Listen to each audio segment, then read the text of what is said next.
ದೇವಗಂಗೆಯನ್ನು ಕುರಿತು ಘೋರವಾದ ತಪಸ್ಸು ಮಾಡಿ ತನ್ನ ತಪಸ್ಸಿನ ಶಕ್ತಿಯಿಂದ ಗಂಗೆಯನ್ನು ಭೂಮಿಗೆ ಬರುವಂತೆ ಮಾಡಿದ ಭಗೀರಥ ಮಹರ್ಷಿಯ ಜಯಂತಿ ಉತ್ಸವವನ್ನು ಇತ್ತೀಚೆಗೆ ಅಖಿಲ ಭಾರತ ಮಟ್ಟದಲ್ಲಿ ಆಚರಿಸಲಾಯಿತು.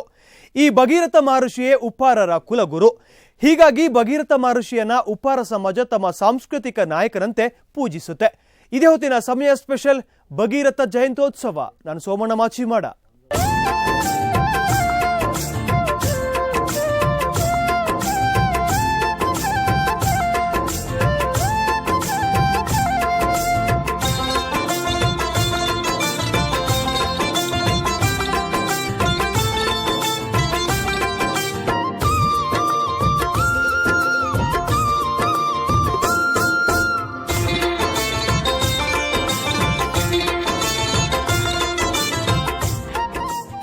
ದೇವಗಂಗೆಯನ್ನೇ ಭೂಮಿಗೆ ತಂದು ಸಕಲ ಜೀವ ಸಂಕುಲಕ್ಕೆ ಜೀವಜಲವನ್ನು ಕೊಟ್ಟ ಭಗೀರಥ ಮಹರ್ಷಿಯ ಹೆಸರು ಯಾರಿಗೆ ತಾನೇ ಗೊತ್ತಿಲ್ಲ. ಭಗೀರಥ ತನ್ನ ತಂದೆ ಮತ್ತು ತಾತಂದಿರ ಆಸೆಯನ್ನು ನೆರವೇರಿಸಲು ಗಂಗೆಯನ್ನ ಕುರಿತು ತಪಸ್ಸು ಮಾಡಿ ಗಂಗೆಯನ್ನ ಒಲಿಸಿಕೊಳ್ಳುತ್ತಾನೆ. ಆಕಾಶದಿಂದ ಭೂಮಿಗೆ ಗಂಗೆ ಧುಮುಕುವಾಗ ಭೂಮಂಡಲವು ಕೊಚ್ಚಿ ಹೋಗದಂತೆ ಶಿವನನ್ನ ಕುರಿತು ಘೋರ ತಪಸ್ಸು ಮಾಡಿ ಶಿವನ ಜಟೆಯ ಮೂಲಕ ಗಂಗೆಯನ್ನು ನಿಧಾನವಾಗಿ ಭೂಮಿಗೆ ಬಿಡುವಂತೆ ಮಾಡಿದ ಭಗೀರಥನೇ ಉಪ್ಪಾರರ ಕುಲಗುರು. ಹೀಗಾಗಿ ಭಗೀರಥ ಮಹರ್ಷಿಯನ್ನ ಉಪ್ಪಾರ ಸಮಾಜ ತಮ್ಮ ಸಾಂಸ್ಕೃತಿಕ ನಾಯಕನಂತೆ ಪೂಜಿಸುತ್ತದೆ.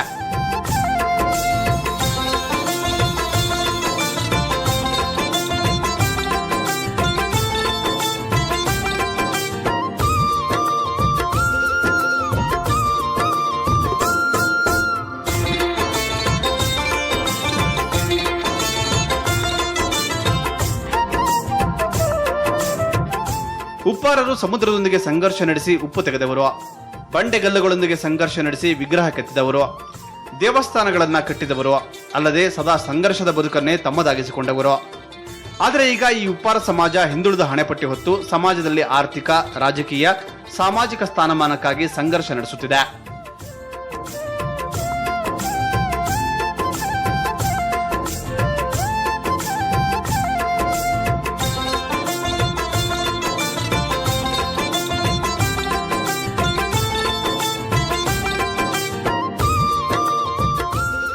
ಈ 23 ರಾಜ್ಯಗಳಲ್ಲೂ ಹರಡಿಕೊಂಡಿರುವ ಉಪ್ಪಾರರು ಉಪ್ಪಲಿಗ, ಸಗರ, ನೋನಿಯಾ, ಚೌಹಾನ್, ಲೋನಾರಿ, ಉಪ್ಪಲಿಯನ್, ಅಗರಿ ಕರೋಲ್, ಖಾರ್ವಾಲ್, ಗೋಲೆ ಠಾಕೂರ, ಲಬಣ, ಲವನೆ, ಸೋರ್ಗಾರ್, ಉಪ್ಪಲಿಗ ಶೆಟ್ಟಿ, ಮೇಲು ಸಕ್ಕರೆ ಎಂಬ ಹಲವು ಹೆಸರುಗಳಿಂದ ಗುರುತಿಸಿಕೊಂಡಿದ್ದಾರೆ. ದೇಶದಲ್ಲಿ 8 ಕೋಟಿಗೂ ಅಧಿಕ ಜನಸಂಖ್ಯೆ ಹೊಂದಿರುವ ಈ ಉಪ್ಪಾರರ ಸಂಖ್ಯೆ ರಾಜ್ಯದಲ್ಲಿ 40 ಲಕ್ಷಕ್ಕೂ ಹೆಚ್ಚಿದೆ. ಆದರೂ ಶೈಕ್ಷಣಿಕವಾಗಿ, ಸಾಮಾಜಿಕವಾಗಿ ಇವರು ಹಿಂದುಳಿದಿದ್ದು ರಾಜಕೀಯವಾಗಿ ಇತ್ತೀಚೆಗಷ್ಟೇ ಗುರುತಿಸಿಕೊಳ್ಳುತ್ತಿದ್ದಾರೆ.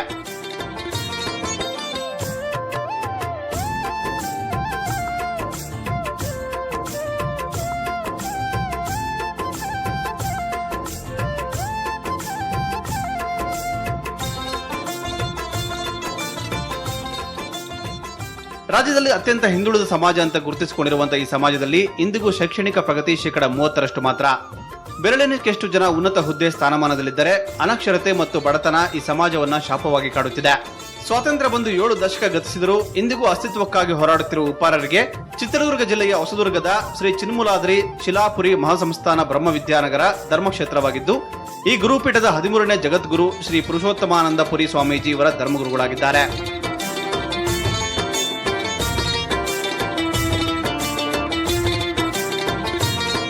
ಅನಕ್ಷರತೆ, ಬಡತನವನ್ನೇ ಹಾಸುಹೊದ್ದಿರುವ ಈ ಸಮಾಜವನ್ನ ಮುಖ್ಯವಾಹಿನಿಗೆ ತರುವ ಪ್ರಯತ್ನ ಶ್ರೀ ಪುರುಷೋತ್ತಮಾನಂದಪುರಿ ಸ್ವಾಮೀಜಿಗಳಿಂದ ನಡೆಯುತ್ತಿದ್ದು, ಆ ಪ್ರಯತ್ನವೇ ಅಖಿಲ ಭಾರತ ಭಗೀರಥ ಜಯಂತ್ಯೋತ್ಸವ ಹಾಗೂ ಉಪ್ಪಾರರ ಬೃಹತ್ ಸಮಾವೇಶ. ಕಳೆದ ಜನವರಿ 23 ಮತ್ತು 24ರಂದು ಚಿತ್ರದುರ್ಗ ಜಿಲ್ಲೆಯ ಹೊಸದುರ್ಗದ ಶ್ರೀ ಚಿನ್ಮೂಲಾದ್ರಿ ಶಿಲಾಪುರಿ ಮಹಾಸಂಸ್ಥಾನದಲ್ಲಿ ಅದ್ದೂರಿಯಾಗಿ ನಡೆದ ಈ ಕಾರ್ಯಕ್ರಮವನ್ನ ಜಿಲ್ಲಾ ಉಸ್ತುವಾರಿ ಸಚಿವ ಆಂಜನೇಯ ಯಶಸ್ವಿಯಾಗಿ ನಡೆಸಿಕೊಟ್ರು.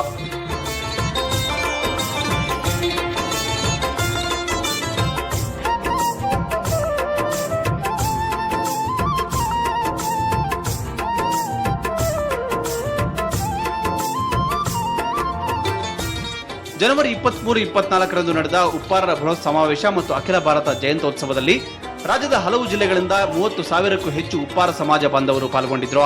ಕಾರ್ಯಕ್ರಮವನ್ನು ಅಖಿಲ ಭಾರತ ಸಗರ ಉಪ್ಪಾರ ಸಮಾಜದ ಅಧ್ಯಕ್ಷ ಮುನೀಬ್ ಸಿಂಗ್ ಚೌಹಾಣ್ ಉದ್ಘಾಟಿಸಿ ಸಮಾಜದ ಇತಿಹಾಸವನ್ನು ತೆರೆದಿಟ್ರು. ಉಪ್ಪು ತಯಾರಿಸುವ ಕಸುಬನ್ನೇ ಬದುಕಾಗಿಸಿಕೊಂಡಿದ್ದ ಉಪ್ಪಾರರು ಆಧುನಿಕತೆಯ ಅಬ್ಬರಕ್ಕೆ ಸಿಲುಕಿ ಕುಲಕಸುಬಿನಿಂದ ದೂರಾದರು. ಸ್ವಾಮೀಜಿ ಈ ಮಠಕ್ಕೆ ಮಠಾಧೀಶರಾಗಿರುವುದು ಉತ್ತಮವಾದ ಬೆಳವಣಿಗೆ ಅಂತ ಮುರುಘಾ ಶರಣರು ಹೇಳಿದ್ರು. ಅಲ್ಲದೆ ಸ್ವಾಮೀಜಿಯವರು ಸಮಾಜಕ್ಕೆ ಮಾಡುತ್ತಿರುವ ಸೇವೆಗೆ ಮಹಿಳೆಯರು ಶ್ಲಾಘನೆ ವ್ಯಕ್ತಪಡಿಸಿದರು.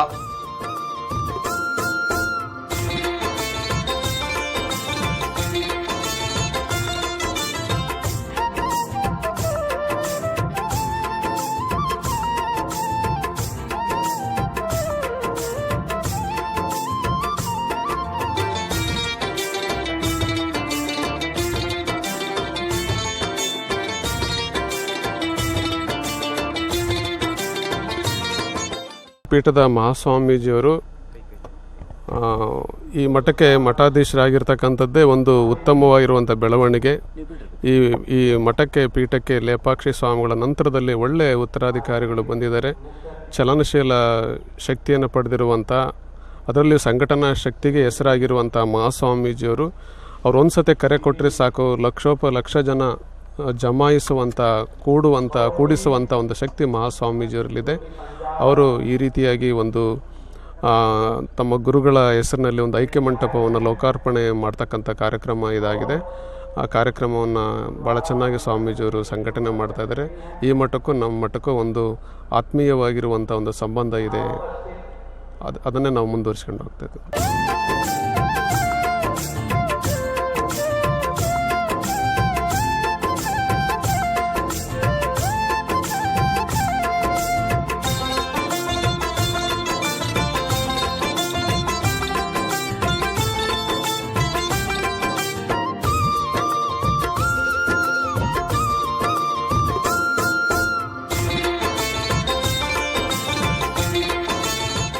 ಉಪ್ಪಾರ ಜನಾಂಗವು ನಮಗೆ ರಾಜ್ಯಾದ್ಯಂತ ಕೆಲವೇ ಮಂದಿ ಇತ್ತು ಅಂತ ಸಾಮಾನ್ಯ ನಮಗೆ ತಿಳಿತಾ ಇತ್ತು.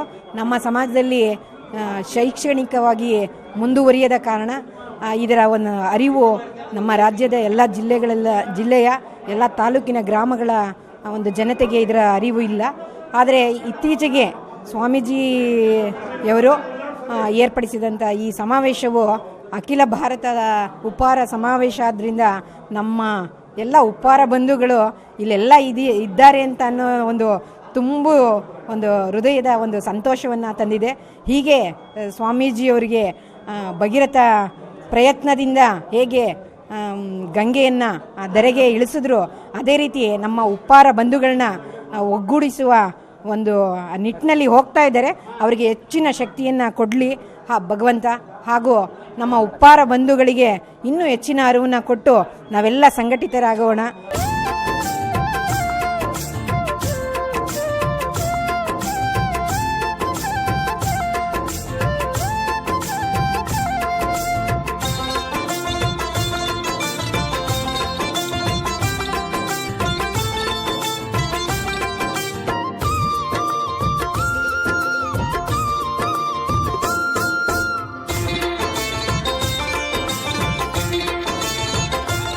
ತನ್ನ ಘೋರ ತಪಸ್ಸಿನಿಂದಾಗಿ ಪರಶಿವನಿಂದ ವರ ಪಡೆದ ಭಗೀರಥ ಮಹರ್ಷಿ ಗಂಗೆಯನ್ನು ಭೂಮಿಗೆ ತಂದವರು. ಸೂರ್ಯವಂಶದ ದೊರೆ ಸಗರ ಚಕ್ರವರ್ತಿ ವಂಶಸ್ಥನಾದ ಭಗೀರಥ ದೇವಗಂಗೆಯನ್ನು ಒಲಿಸಿಕೊಂಡು ಜೀವಜಲವನ್ನ ಭೂಮಿಗೆ ತಂದ. ಈ ಭಗೀರಥನೇ ಉಪ್ಪಾರರ ಕುಲಗುರು. ಭಗೀರಥನಿಂದ ಆರಂಭವಾಗುವ ಉಪ್ಪಾರರ ಇತಿಹಾಸ, ಸ್ವಾತಂತ್ರ್ಯ ಹೋರಾಟ, ಉಪ್ಪಿನ ಸತ್ಯಾಗ್ರಹ ಹಲವು ಘಟ್ಟಗಳಲ್ಲಿ ಮಹತ್ವದ ಪಾತ್ರ ವಹಿಸುತ್ತದೆ. ಸಮುದಾಯ ಏನು ಉಪ್ಪಾರ ಸಮಾಜ ಇದೆ, ಉಪ್ಪಾರ ಸಮಾಜ ಈ ನಾಡಿಗೆ, ದೇಶಕ್ಕೆ, ವಿಶ್ವಕ್ಕೆ ಉಪ್ಪನ್ನು ಕೊಟ್ಟಂಥ ಸಮಾಜ. ಹಿಂದೆ ಚೌಳಮಣ್ಣಿನಿಂದ ಉಪ್ಪನ್ನು ತಯಾರು ಮಾಡ್ತಾಯಿದ್ರು. ಹಾಗೆಯೇ ಈ ಒಂದು ಸಮುದ್ರದ ಉಪ್ಪನ್ನು ಬಳಕೆಗೆ ತರುವಂಥ ಮುಂಚಿತವಾಗಿ ಬ್ರಿಟಿಷ್ನವರು ಈಸ್ಟ್ ಇಂಡಿಯಾ ಕಂಪನಿಯ ಸ್ಥಾಪನೆ ಮಾಡಿ ಅವರ ಕಂಪನಿಗಳ ಮೂಲಕ ಉಪ್ಪನ್ನು ಮಾರಾಟ ಮಾಡಬೇಕು ಅನ್ನೋ ಉದ್ದೇಶದಿಂದ ಅವರು ವ್ಯಾಪಾರವನ್ನು ತಮ್ಮ ಎಲ್ಲ ತೆಕ್ಕೆಗೆ ತೆಗೆದುಕೊಳ್ಳೋ ಉದ್ದೇಶಕ್ಕಾಗಿ ಅವರು ಈ ಉಪ್ಪನ್ನು ನಿಷೇಧ ಮಾಡ್ತಾರೆ. ಉಪ್ಪಿನ ವೃತ್ತಿಯನ್ನು ಕಳ್ಕೊಂಡಂಥ ಈ ಸಮಾಜದವರು ತುಂಬ ಕಷ್ಟದ ಪರಿಸ್ಥಿತಿಯನ್ನು ಎದುರಿಸ್ತಾರೆ.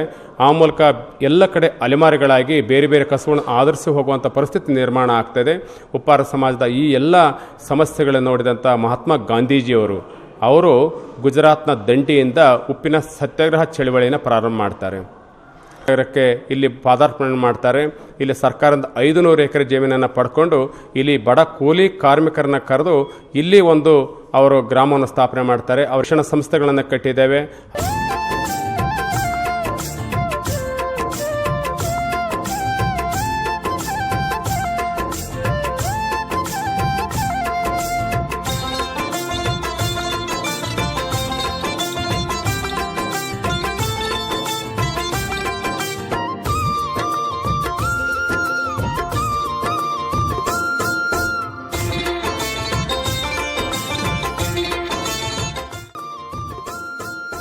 ರಾಜ್ಯದಲ್ಲಿ 40 ಲಕ್ಷದಷ್ಟಿರುವ ಉಪ್ಪಾರರು ಸದ್ಯ ಪ್ರವರ್ಗ ಒಂದರಲ್ಲಿದ್ದು ಇವರನ್ನ ಪರಿಶಿಷ್ಟ ಜಾತಿಗೆ ಸೇರಿಸುವಂತೆ ಹಲವು ದಶಕಗಳಿಂದ ಕೂಗು ಕೇಳಿಬರುತ್ತಿದೆ. ಆದರೆ ರಾಜ್ಯದಲ್ಲಿ ಆಡಳಿತ ನಡೆಸಿದ ಎಲ್ಲಾ ಸರ್ಕಾರಗಳು ಉಪ್ಪಾರರನ್ನ ಮತಬ್ಯಾಂಕ್ನಂತೆ ಬಳಸಿಕೊಂಡಿದ್ದನ್ನು ಬಿಟ್ಟರೆ ಅವರ ಅಭಿವೃದ್ಧಿಗಾಗಿ ಏನನ್ನೂ ಮಾಡಿಲ್ಲ. ಹೀಗಾಗಿ ಮೊನ್ನೆ ನಡೆದ ಉಪ್ಪಾರರ ಬೃಹತ್ ಸಮಾವೇಶದಲ್ಲಿ ತಮ್ಮನ್ನ ಪ್ರವರ್ಗ ಒಂದರಿಂದ ಪರಿಶಿಷ್ಟ ಜಾತಿಗೆ ಸೇರಿಸಿ ಉಪ್ಪಾರರಿಗೆ ಉತ್ತಮ ಶಿಕ್ಷಣವನ್ನು ನೀಡಿದರೆ ನಾವು ಎಲ್ಲರ ತರ ಮುಂದುವರಿಯುತ್ತೇವೆ ಅಂತ ಹೇಳಿದ್ರು.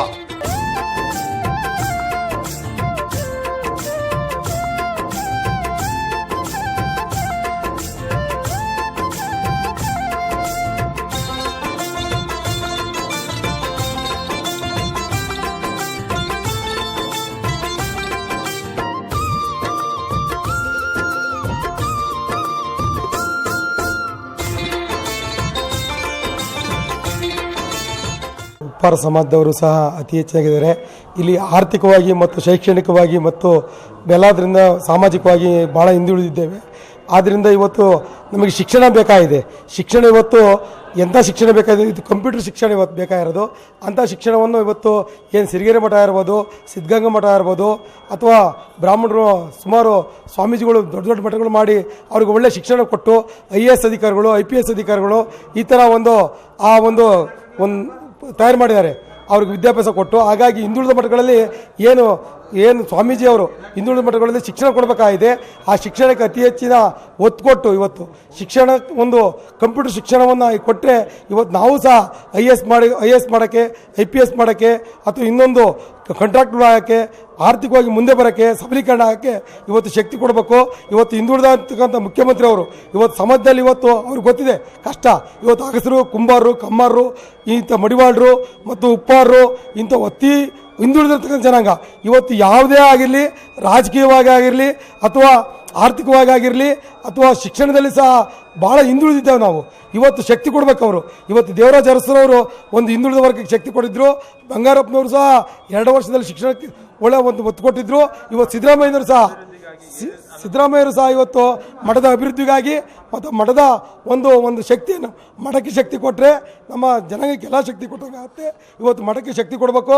ಇಲ್ಲಿ ಒಂದು ಬಡ ವಿದ್ಯಾರ್ಥಿಗಳಿಗೆ ಇಲ್ಲಿ ಹಾಸ್ಟೆಲ್ ಸೌಲಭ್ಯಗಳು ಅಥವಾ ವಿದ್ಯಾರ್ಥಿಗಳ ಅತ್ಯುತ್ತಮ ಶಿಕ್ಷಣವನ್ನು ಕೊಡಬೇಕಾಗಿರುತ್ತೆ.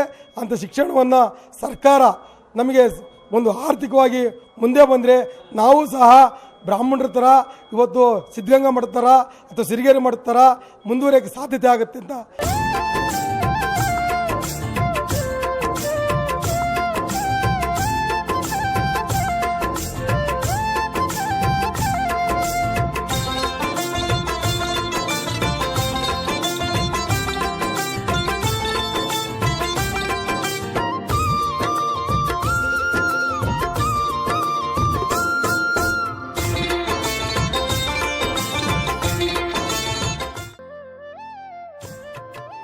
ಪಂಜಾಬ್ ರಾಜ್ಯದ ಉಪ್ಪಾರರ ನಾಯಕಿಯೆಂದೇ ಗುರುತಿಸಿಕೊಂಡಿರುವ ಅಮೃತಸರದ ಶಿರೋಮಣಿ ಗುರುದ್ವಾರ ಪ್ರಬಂಧಕ ಸಮಿತಿ ಅಧ್ಯಕ್ಷೆ ಬಿಬಿ ಜಾಗೀರ್ ಕೌರ್ ಅವರಿಗೆ ಈ ಸಲದ ಭಗೀರಥ ಪ್ರಶಸ್ತಿ ಪುರಸ್ಕಾರ ಲಭಿಸಿದೆ.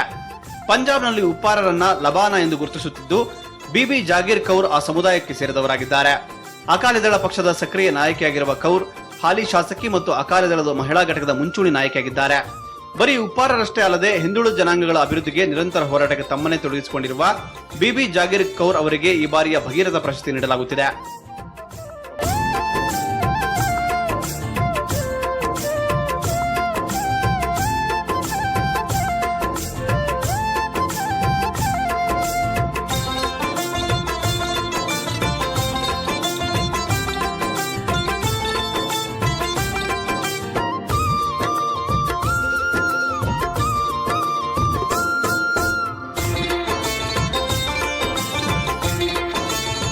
ಮಹಿಳೆಯರಿಗೆ ಕೊಡಬೇಕು ಅನ್ನುವಂಥ ಉದ್ದೇಶದಿಂದ ಈಗಾಗಲೇ ಪಂಜಾಬ್ನ ಅಮೃತಸರ ಏನಿದೆಯಲ್ಲ ಗುರುದ್ವಾರ, ಅಲ್ಲಿಯ ಒಂದು ಕಮಿಟಿ, ಪ್ರಬಂಧಕ ಕಮಿಟಿ ಏನಿದೆಯಲ್ಲ ಗುರುದ್ವಾರದ, ಆ ಸಮಿತಿಯ ಅಧ್ಯಕ್ಷರಾಗಿದ್ದಂತಹ ಶ್ರೀಮತಿ ಬಿಬಿ ಜಾಗೀರ್ ಕೌರ್ ಅಂತೇಳಿ ಮಾತಾಜಿ ಅವರು 4 ಸಾರಿ MLA ಆಗಿದ್ದಾರೆ, 2 ಸಾರಿ ಸಚಿವರಾಗಿದ್ದಾರೆ, ಈಗ ಹಾಲಿ ಶಾಸಕರಿದ್ದಾರೆ. ಅವ್ರನ್ನ ಗುರುತಿಸಿ ಸಾರಿ ಭಗೀರಥ ಶ್ರೀ ಪ್ರಶಸ್ತಿಯನ್ನು ಅವರಿಗೆ ಕೊಡ್ತಾ ಇದ್ದೇವೆ.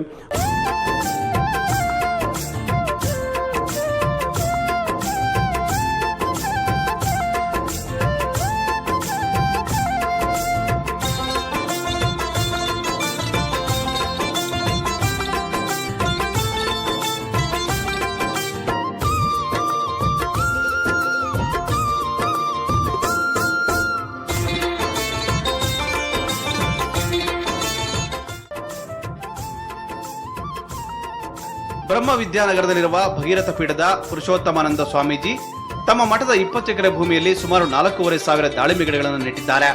ಈಗಾಗಲೇ ಅವುಗಳಿಂದ ಮೊದಲ ಬೆಳೆಯನ್ನ ಪಡೆಯುತ್ತಿದ್ದಾರೆ. ಇದನ್ನ ಚೆನ್ನೈನ ಮಾರುಕಟ್ಟೆಗೆ ಸಾಗಿಸುವ ತಯಾರಿಯಲ್ಲಿದ್ದಾರೆ. ಉತ್ತಮ ಬೆಳೆಯನ್ನ ಕಂಡುಕೊಂಡಿರುವ ಸ್ವಾಮೀಜಿ 12 ರಿಂದ 13 ಲಕ್ಷ ಹಣವನ್ನ ಖರ್ಚು ಮಾಡಿದ್ದಾರೆ.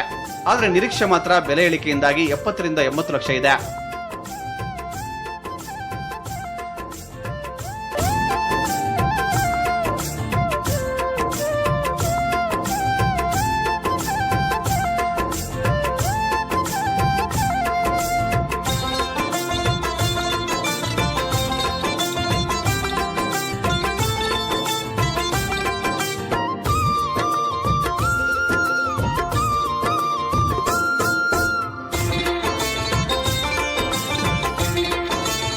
ತೆಂಗಿನ ತೋಟ, ಅಡಿಕೆ ತೋಟ, ದಾಳಿಂಬೆ ತೋಟ ಇವುಗಳನ್ನು ಹೆಚ್ಚು ಈ ಭಾಗದಲ್ಲಿ ಈಗಾಗಲೇ ಬೆಳೆಸಿದ್ದೇವೆ.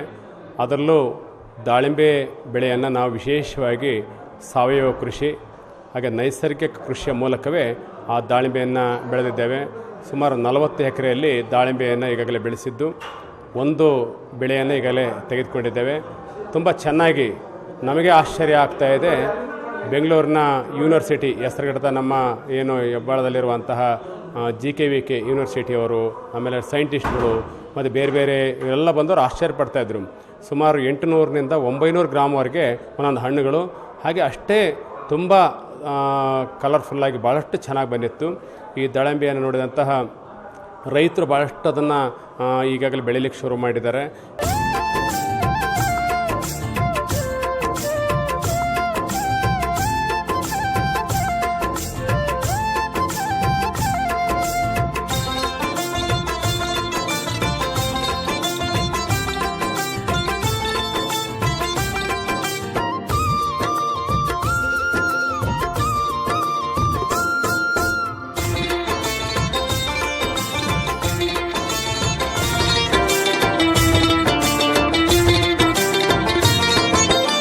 ಒಟ್ಟಾರೆ ಶೂನ್ಯ ಬೇಸಾಯದ ಮೂಲಕ ದಾಳಿಂಬೆ ಬೆಳೆಯನ್ನು ಬೆಳೆದ ಸ್ವಾಮೀಜಿ ಇಂದು ಇತರರಿಗೆ ಮಾರ್ಗದರ್ಶಿಯಾಗಿದ್ದಾರೆ.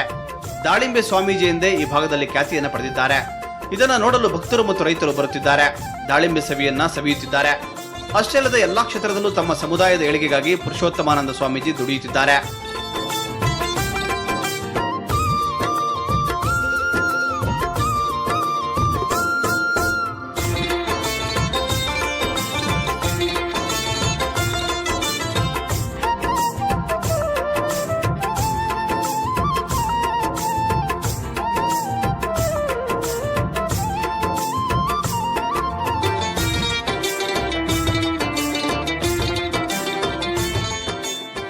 ವಿಡಿಯೋ ಜರ್ನಲಿಸ್ಟ್ ರುದ್ರೇಶ್ ಜೊತೆ ವೀರೇಶ್ ವಿ ಚಳ್ಳಕೆರೆ, ಸಮಯ ನ್ಯೂಸ್, ಚಿತ್ರದುರ್ಗ.